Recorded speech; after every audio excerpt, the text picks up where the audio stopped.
So let's talk a little deeper about this. Let's dive in, shall we? Just a little deeper to the deep end of the ocean.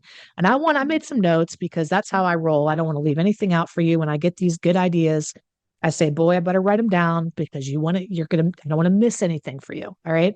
So, oh, where did I put my notes? Damn, girl. I'm losing my notes. Okay. They're somewhere around here. Let's see. Where did I put them?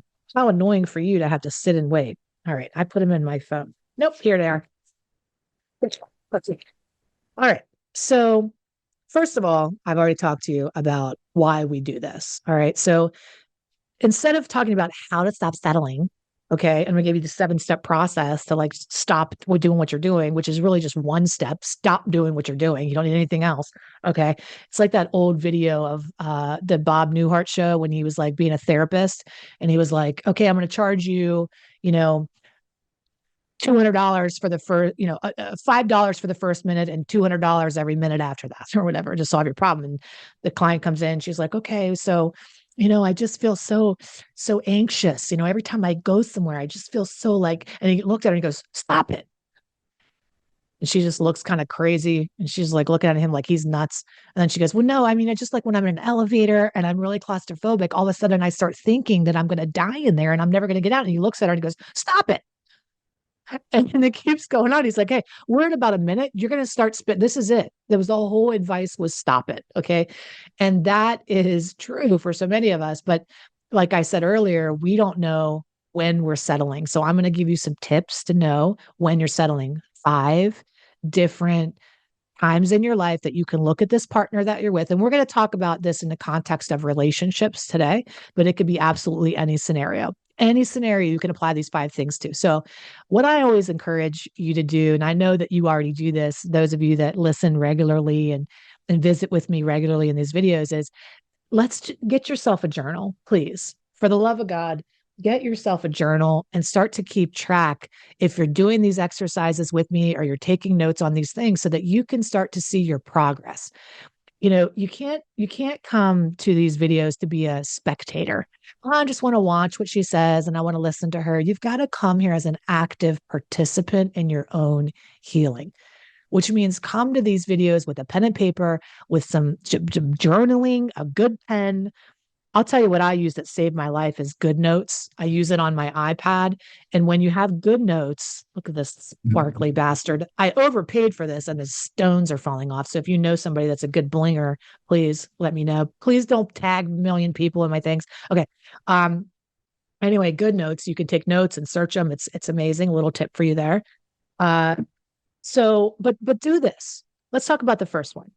The first way you know that you are settling is it sounds so stupid, but it's one of the most profound things that you could take a look at and see if you're doing this and how often you're doing this. Here's how you know you're settling. Number one, your gut.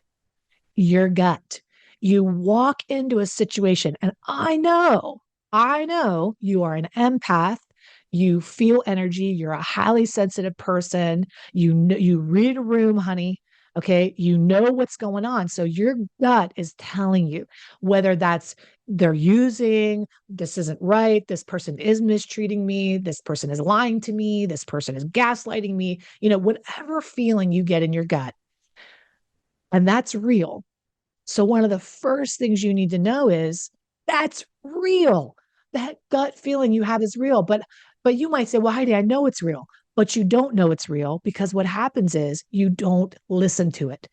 It travels up from your gut. Okay. You're sitting with so and so, you're sitting with, Joe across the table and you're having some dinner and he's been in recovery for 2 weeks and he's looking at you and, he gets up and he walks to the restaurant and that little panic in your belly starts to set up, right? He goes, you're sitting, you're having a nice meal. There's a bar right over there. You even worried about whether or not you were going to take him to this restaurant or not. You were like, shit, there's a bar here, maybe.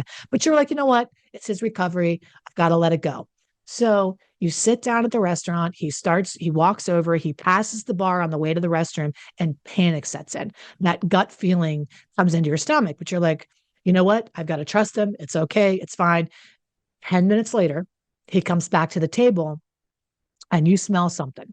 on him. You smell alcohol, or you see him wobble a little bit. He goes to sit down and he loses his hand off the table, or something strange happens. And your gut is telling you, this motherfucker just did something. Something's not firing on all cylinders here. Okay. Joe's a little out to lunch. Joe's a little left to center. Joe's not the slice, is a slice short of a loaf. He's not the sharpest tool in the shed. Okay. You're starting to put it together. But what happens is that gut feeling traveled, the anxiety actually carries it up to your head. And in your head is where that old gaslight program has been installed. And it starts to say things to you. Well, you should really trust him more. You know what? He's in recovery. You're going to have to let it go. If you bring it up, you might upset him. If you ask him if he's drunk or if he drank at the bar, you're going to piss him off. So you better not do that. You better just bite it. You know what? Maybe you can tell. You'll wait a little longer. You'll see a little more. You start to just do this mental gymnastics with yourself. That is a tip. Mental gymnastics and gaslighting yourself and self-betrayal. That's really what that's called, is self-betrayal. When you know something's up, but you talk yourself out of it. So many of us blame addicts, alcoholics, and narcissists for gaslighting. We're the number one gaslighter. We gaslight ourselves, the hell out of ourselves on a regular basis. Okay. I don't know why I'm like a football player today. I'm like sitting like I'm going to pounce on you, but you know what? I don't know. I'm just intense about what I'm saying, but I need to relax because I'm hurting myself.